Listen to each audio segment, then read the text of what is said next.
Sorry. I love the Casio pose there. Welcome again to the Unlearning Curve. My name is Stuart Delony. I'm joined, as always, by Karl the Great and also J.D. Forehand. And this is a show where we talk about anything from mental health to politics to whatever the hell is kind of rattling around in our head, to religion and deconstruction and anything else in between. If you want to reach out to us, you can always reach us at theunlearningcurvepodcast at gmail.com. And this session, after an excellent session that we just had with Bob Miner, Karl, you're taking the wheel. And not Jesus. Not Jesus take the wheel. Take the wheel. It's Karl. You're our Jesus, Karl. I have to go to my nickname, Joey. So Joey take the wheel right now. Anyway. Were you a little kangaroo growing up? Or how's that a nickname? No? My middle name is Joseph. And so I suppose one of my grandpas was Karl. The other one was Joseph or Jody.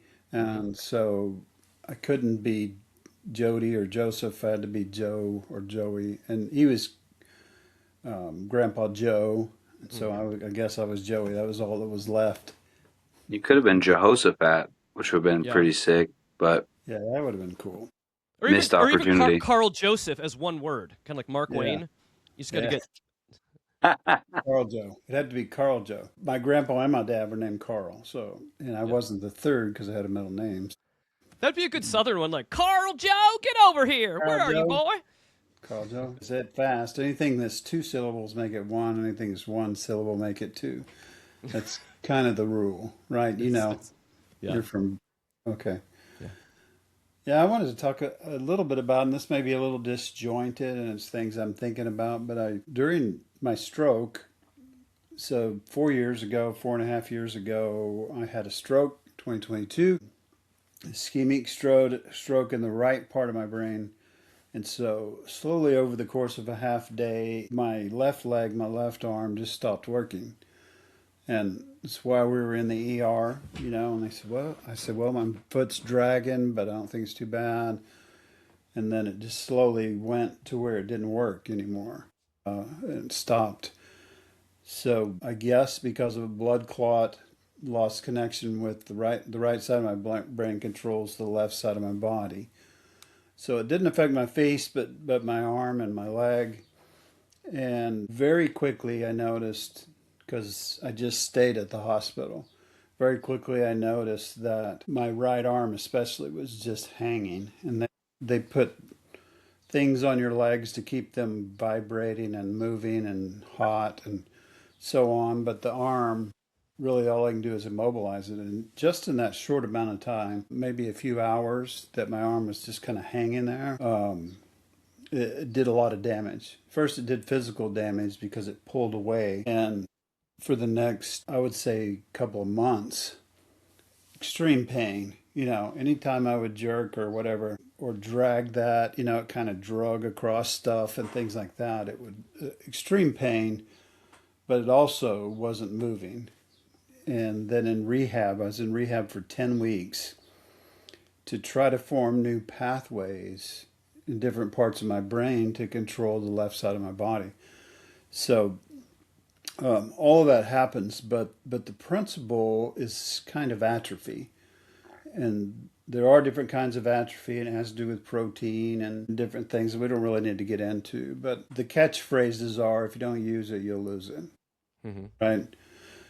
The first day at the acute rehab, where they teach you to brush your teeth and get out of bed and put your clothes on, and the very first day, which was in 5 days of my stroke, they stood me up. They literally just push you up and hold on to you and make you take a step. And you're literally, you're using your hip. You're not even operating your leg, and your hand comes later. They do mirroring neutrons and things to try to get it working. But the longer you would go with that atrophy happening, the worse chance you have of getting better. The more atrophy that sets in. Like I said, it has something to do with proteins and things I don't really understand. Bob Dylan said, if you're not living, you're dying, right? So it's that kind of that principle of moving forward. And I read that Alexander Graham Bell said there cannot be mental atrophy. So And I still don't know what he means by that. I haven't gone and researched it any further. What I wanted to bring this back to, and you guys can probably figure out where I'm going, from our last discussion with Bob Miner, which is great, where he shared a lot of his wisdom with us. We were talking a little bit there, and this is all my assumptions. My assumptions are that in religion, many times, they want you to agree quickly, whether you're a child that they're indoctrinating or whether you're someone they're recruiting. They want you as quickly as possible to say, I agree with this statement of belief. This is a place we got to. It might have been 1,000 years ago. It might have been at the Reformation. It might have been when my dumb denomination wanted a religion for slavery, to own slaves, or whatever. At that time, and my denomination, the Southern Baptist Convention, doesn't change it very often. Mm-mm. Like 3 times they tweaked a little bit, right? But mostly from that start, with slave owners creating their own religion, they have had the Baptist faith and message. Mm-hmm. And I know pastors that teach the Baptist faith and message point by point by micro point because they want you to say at some point, I agree with this, right? I consent. I will give you my money, my volunteer labor, my devotion. I'll keep my questions to a minimum. Mm-hmm. I'll participate. I'll come often. I'll make it easier on you. I won't cause problems. I won't interrupt the sermon. I won't, I'll accept my Sunday school lesson. We get to talk about it a little bit, but only at the end and just a little bit. We don't get to disagree. So the thing I've just been wrestling around with the most is when we say I believe. And like Bob said, there are things you believe. There are things that have been proven to you and you've accepted as fact through science and other things. There's things, you say, I'm pretty sure of that, right? I'm pretty sure.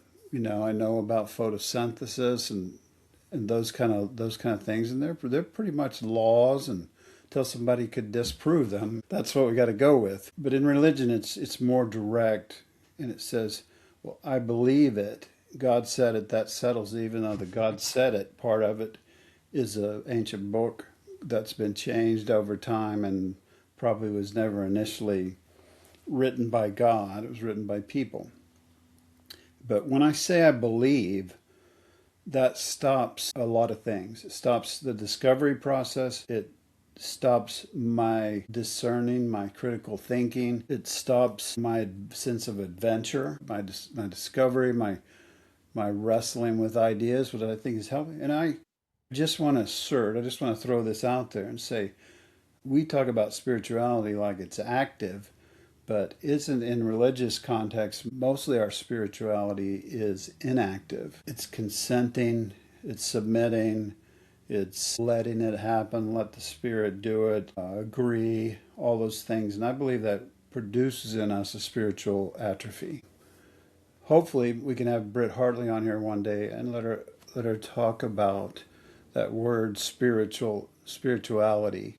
Mm-hmm. It's a deep word, and even among atheists and so on, they're trying to decide whether we even need that word at all. But I would suggest that however you consider spirituality or spiritualness or the spirit or whatever, that part of us that interacts with the unknown tends to die in religious circles. And now you guys can respond to I think it doesn't, I think there's, in a lot of religious circles, I like the atrophy idea. I think in another way, I think sometimes these are muscles that have never been taught to use.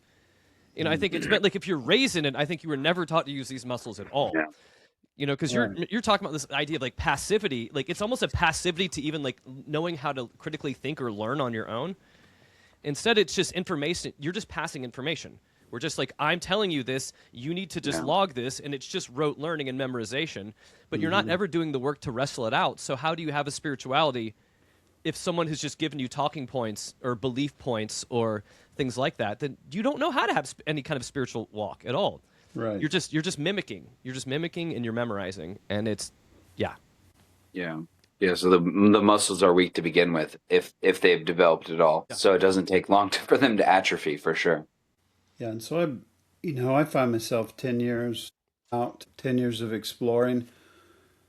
What I've noticed a lot is that I get to, I research, look into things, let's just say like the yogis and all that stuff. And I'll read and I'll study and I'll listen to speakers and so on. And that satisfies my curiosity, and it provides some understanding, some you might call it truth, right? It seems to be true. But I think it's really healthy for me not to say, well, okay, now this is my religion, because somebody wants to sell it, right? Like going to Peru, and what's it, Machu Picchu? I don't know how to pronounce that. Okay. Probably also incorrect, but that's how Americans say it. Yeah. I mean, I don't deny that people are having kind of a spiritual kind of experience, a euphoria, they might even be something, really spiritual. But Could be the cocoa leaves, but yeah, it could be the chemicals, Bob talked about that. Yeah. So it might be all the chemicals and so on, but I think it's awe also. Yeah. And so it's something different and something larger than us that shows us how tiny and insignificant we are. I think it makes us. Well, also something new, because like I noticed, like, Dad, when you came here, like there's a lot of things that you're like kind of in awe of that, like I like partially because I understand them more, but also just partially because they're less novel to me, that I'm not as not as surprised by or not as like fascinated with, which is it's okay, but maybe that speaks about something that I should try to find the novelness in like those things every day, but also like the fact that that's how human brains work, is like when you see something for the first time, you're gonna find it more fascinating, right? Yeah, I just think that you can't, you've got to fight that urge, or it's probably in our bodies that crave order, certainty, all those things, and we're just craving that. But if that's the entire focus, right, then I believe we start to atrophy. You can't see the other side of the coin. You can't have the experience we had in the tea shop that I wrote a whole book about. I don't think that guy was perfect. I don't know that I'm a Buddhist now, right? I didn't even know he was a Buddhist. I don't even know if he is like totally Buddhist. Right. So he does really in love with his practice, his yoga practice. He was really kind to me. He really loved his neighbor from America. So it's just that fight I think our bodies have of wanting to normalize and order. We want an existential security blanket to say that everything is going to be okay in the universe. Yeah. Like it's like that we have meaning, we have purpose, that we matter, and all of these kind of things. And I think that religion gives us that, but it's such a shortcut. I mean, if you think of anything like any kind of other, like, I would think of like modality of learning. It's like you teach them somewhat, but then you give them tools, and then you like let them go and try to figure it out or like walk it out. That's kind of how you develop muscle memory as well, and develop your muscles as you do it. But in Christianity, it's so think of it. We just sit on our asses and absorb. I mean, it's like even like the ideas of pews. It's like we are just sit here. We are meant to like look even how like a sanctuary or a church is set up. It's meant for passivity. Like you sit and listen, and some other dude talks, and then you just nod along, and you just need to get this somehow into your head, even though somebody else is doing the digesting, and the guy that's preaching it, he hasn't done the work either. He just took somebody else's pre-digested information, and he's passing it along too. So no one in this whole circle is learning, and the only way that it keeps us all happy and from questioning anything is we just run around we police people for what they believe. Yeah. And we go to like, where are your papers? Show us your papers. What do you believe? Because it doesn't even make us happy. Like, that doesn't make people happy. Like, what makes people happy is, like, challenging ourselves and, like, growing. Obviously not, like, there's a middle ground there, like, where it's, like, you can't, if you push people too far, they're going to get, overly uncomfortable. And, like, it depends on the person, right? Everyone's different, which is kind of one thing that I was thinking about when you were talking about that, Dad, is, like, the way that we, like, the degree that we're comfortable with being uncomfortable is also different. But, like, yeah, you like it's going to depend on the person, but in general, like human beings are like we are curious creatures and like do want to like actually challenge ourselves and like learn something new and different. And like that's why yeah, we can be as comfortable as you can, but like exactly what you said, Stuart, like we have to have something that we can like actually actively engage in. And spending an hour to 2 hours every week having someone preach at us might be like, we can get like the serotonin dopamine rush from like he said something and I knew he was going to say that because like we all say the same shit over and over again. That also does like our brains do reward us for like knowing, being able to predict, because like it's like evolutionarily useful for us to be able to predict things, but that's not enough. And so you have to go around like policing other people and being like, you're not as good as me at this because I remember like a couple more, factoids from the Bible and I can quote scripture at you to make you feel bad. And that makes me feel better. Yeah. But again, it's not long-term sustainable, which is why you see like the thing like both of you have seen, which is like where pastors get shoved out of churches because it's like, okay, now you're challenging us too much, like probably in both of your guys' cases, or you're not challenging us enough, which is like, okay, well, how do you want me to challenge you? Because a lot of times they don't really want you to challenge them because, again, it usually ends up with them being uncomfortable. Yeah. Yeah. Yeah. When I was in the long 10-week thing, they did a lot of different things. They had a robot suit and so on, but they would walk me around inside the facility. It was real level and had carpet, which was a little bit of a challenge. But eventually then they took me outside and put me on the undulating terrain, right? I'd walk across the grass or down a hill, up a hill, on an uneven sidewalk or whatever, and all of that challenged me. And I thought about it, now I'm recovering from a heart attack and my heart is pumping more blood now after the things and it's beating regularly, but I still have to do, like my newest granddaughter came over and she came to me and so I had to pick her up and it was really hard. One hand works and one hand I have to use my arm, but those kind of challenges I have to go through if I want to get stronger. Mm-hmm. It's not just what can I already do? Just like it's not what do I already know? And if I just continue to do those things, and especially if I try to take the easiest route, then I'm just going to go backwards. I'm going to atrophy. Your body thinks I'm alive, I'm going forward, I'm growing, or it thinks I'm dying and I might as well prepare for this, right? Well, or like Karl, because come on, if when you were laying in bed before they got you up with the robot and started taking you undulating wherever you wanted to go, but I mean, really, what would have helped you enough is you should have just read and memorized about walking, right? Like you should have just read, like just all like gave submit to God and let Him do it. Submit to the pamphlets that you just read and say, I know what this is, and this got it, go, let go. I mean, but that's what we do. Like I think of like, and people get mad at this one, but I honestly think like rote scripture memorization. What does it even do? Like you can memorize the entire Bible. What does that even do for you? Like it's performative, but we teach this kind of performative nature. Like if you don't understand really what it means or what's the goal behind it, but you can sure as hell like spit it out or judge people, use it to judge people in an instant. But none of it has to do with it. You had to get outside. You had to start like messing with your brains and creating new pathways and new patterns of thought through experience, through it being very, very difficult and you having to like retrain your muscles as well too. But being out in the real world, it's very, very different. And it's slow and it's not easy and there's not a magic wand that God will make it better for you. And I think we want that as humans. We want to know that God's going to fix it for us, but which is also why a lot of Christians don't go out into the real world very.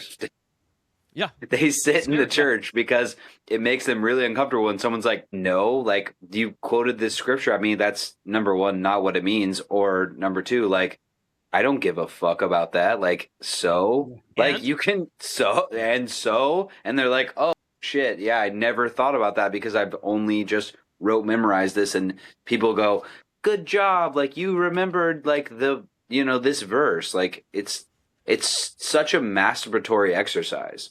Yeah. Yeah. Speaking about masturbatory exercises, because that did make me think about atrophy and why it doesn't always make sense. Because really, like, we have no nut November. Wouldn't people be having issues with atrophy with that? So come on. Yeah. No, So totally on topic. Sorry, Car. Yeah. I actually was thinking about masturbation recently. I'm sorry I made the comment. This makes Yeah. this. I'm all right. I'm out. You don't I'm want to out, go down y'all. this road. Yeah.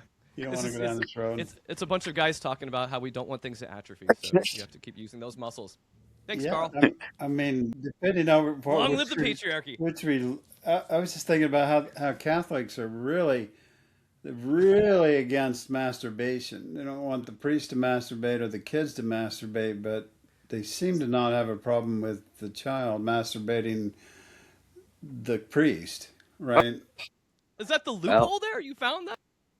I'm glad we don't have more followers on YouTube because we would be demonetized now, but we're not monetized, so it doesn't matter. It's fine. Or this is like the reason my wife always has to tell me like to say I'm being sarcastic in situations like this as well too. So yeah, this would be sarcasm. I literally was gonna say something very similar to what my father said, and I was like, "Oh no, I shouldn't do that." No, yeah, and I don't have we that. did it. You're gonna blame that on the stroke, Carl? Well, yeah. Whatever. I'm old. I'm 61. It'll get you out a couple jams. He's old. He doesn't know what he's talking about. Yeah. I just think, there's way too many child rapists and people sexually harassing their secretaries inside churches. There's too much of all of that shit going on. Why don't you get in a corner somewhere and self-gratify yourself and stop harming people because you think you can't control yourself? I mean, if it's really just this pressing need you can't control, then go take care of it yourself. And, we really need to be more open of talking about masturbation because even like because it's not about that. Christian ethical version of what sex is, even like how how repressed that's become. But it's also not about that because like it's the same thing with like things like A and things like that. Like I'm trying not to, totally ruin our chances of ever getting monetized, but like those things are not about gratification. They're about power. And that's what hierarchy and that's what the church is about. It's not about like releasing yourself like a donkey, right? As we've talked about on previous episodes. It's about I want to control another person. I want to humiliate or whatever, like whatever it is, like I want to have power over these other people. That's what it is. That's what all those things are about. But like I agree with you. Like if it was just about like the release of that thing, like yeah, just go fucking beat off. Like what the fuck is wrong with you? But that's not what it's about. It's about I want to fucking manipulate and harm other people. Yeah, and I think I deserve some things. But I have to say that one of JD's friends is a comedian, and he said he really believed deep down that his baseball team was losing because he masturbated too much. Yeah. And but he couldn't grip the bat. And he was a designated if he beat hitter, off more, he might have been able to. Yeah. He said my hands are raw. He was a terrible baseball player, and he only played because his dad liked falconry more than his son who couldn't play baseball. But the point is, he also was never a leader in the church. Like, right. He could have never done that because he was too worried about that. Like the people who are like worried about that will never be leaders in the church because the leaders in the church, at least those kind of predatory ones, don't worry about that. They might say they do, but they don't because they are the ones doing the abuse. They are abusers. They are pieces of shit. They are narcissistic motherfuckers. Like they will continue to do that until people like forcibly remove them. And then they'll be like, I'm so sorry. And then they'll be back in leadership again in 2 fucking months. Mm-hmm. But Carl, you talk about the high of righteousness. I mean, I think that the high of leadership that they get over this, that they can control all of these people on a Sunday. Like they're the one that everyone looks to. And even the metaphor that we even use from the Bible, I'm like the shepherd over their flock.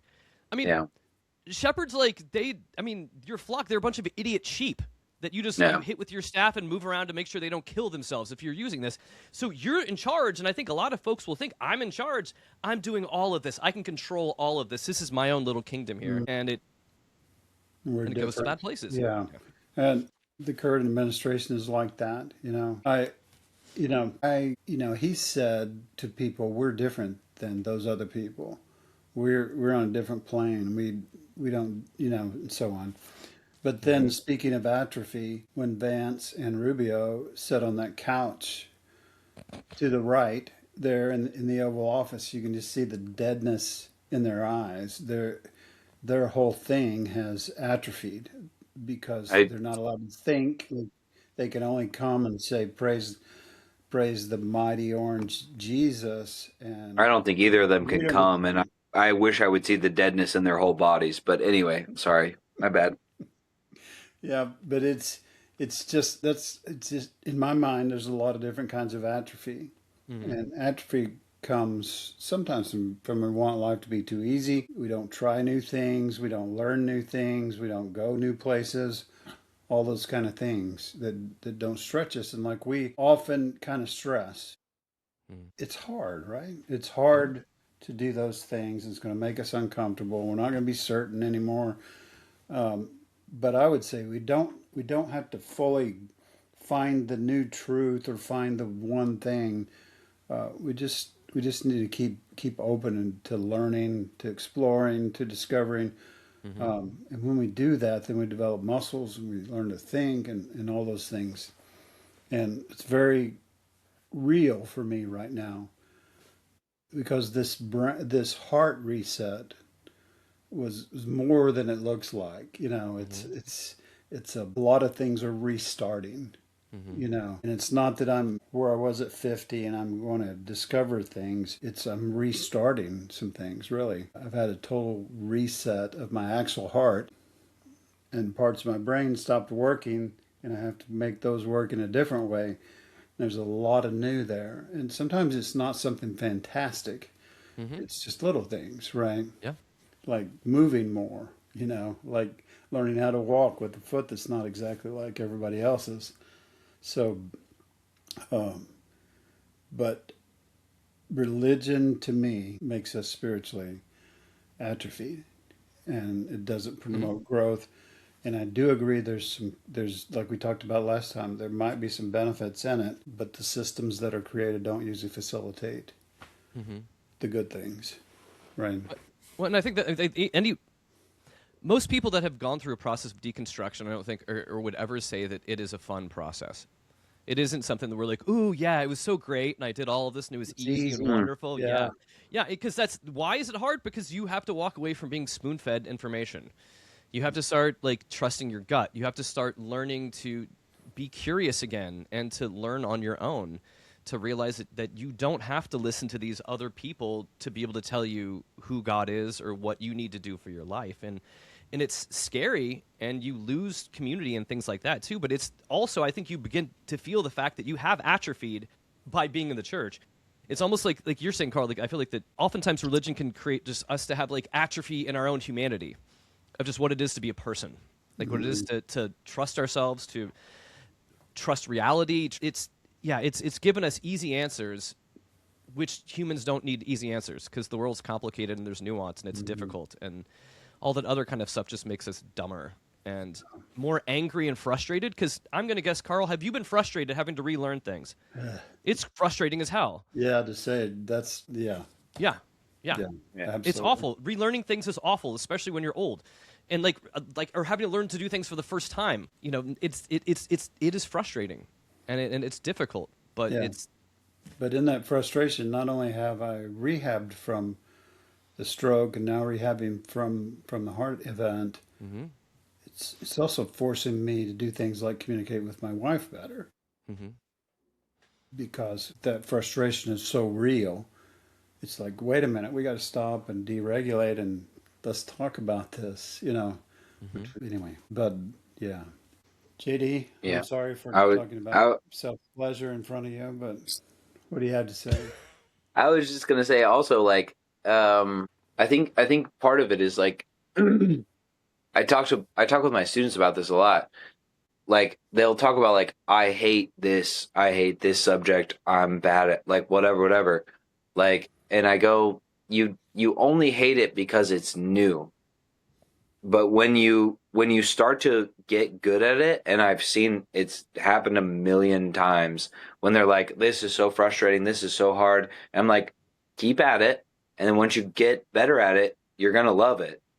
And then like 90% of the time, especially if they apply themselves, they come up to me later like, yeah, actually I love this subject now. Like it's so interesting. And it's like, okay, it's because like again, because your brain rewards you for like understanding more, and the more you understand, the more your brain's gonna reward you. So it's like, yeah, it makes sense. But to both y'all's points, like it does take actually like doing a lot of work, especially at the beginning.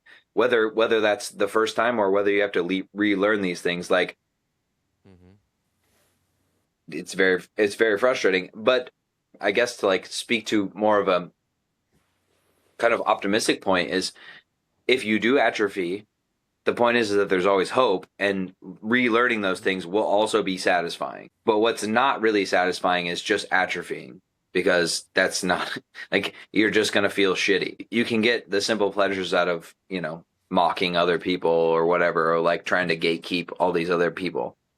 It's not a lasting. But then that's where end times, Stuart's topic can come in, right? Can say, well, this is life's not what it's all about anyhow. And hopefully it's coming pretty soon. Jesus is coming back, or and so on. So we can escapism, and that didn't help it at all, right? Didn't help us grow. But see, but it also doesn't. That kills your humanity too. By doing that, it kills who you are. Yeah.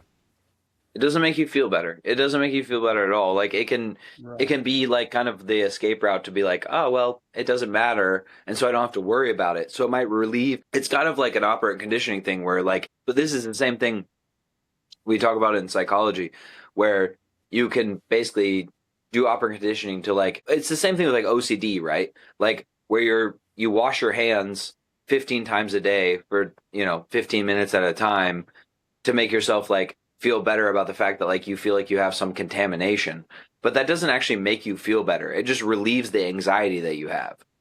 Whereas like if you actually learn to deal with that shit, you can actually move past it and then like continually gain actual gratification or like joy from your life. But instead, like a lot of us, and I'll talk about this a lot in my section as well, is like we can push ourselves to move through those things and then actually just like gain like actual like good feeling from like living our lives and learning new things and critical thinking and all the things that we've been talking about. Like that I think is much more beneficial than just like stemming our anxiety. Like that's not a good way to live your life. It's just like, oh, I feel really terrible, and so I'll make myself feel slightly better, and then that's like the best I can get out of life. That's a horrible way to live. But that's the way that like like a lot of people go through the world, especially like people who are like super indoctrinated into like these kind of like super conservative, backwards ass religions. I don't know. Just one thing maybe I could close with is just that one thing to keep in mind in all this is this. I remember I told Laura, my wife, I said, fortunately and unfortunately, I was indoctrinated to push through things.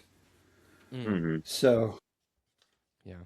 The only warning is be careful and, doing hard things and pushing through things that you don't ignore yourself, your health, right? That you don't get good at just suppressing your symptoms and things like that and push, or you may end up with a stroke or a heart attack sometime in life. So I say, well, the good and the bad news is that I was indoctrinated to push through things. Right. So let's take a more contemplative approach to moving forward. Try to understand, try to become aware of your humanity, which we talked a lot about. Notice your symptoms as you're striving forward, failing forward, and all those kind of things, right? For sure. And to take a Mad Libs of everything you just said, sometimes you'll get release if you grab a hold of the hard thing and stroke it or something. I think that's what you said. It was, yeah. Thank you for lubing us up at the end, yeah. Way to slide out. Let's wait for us to slide out of here. That's my bad.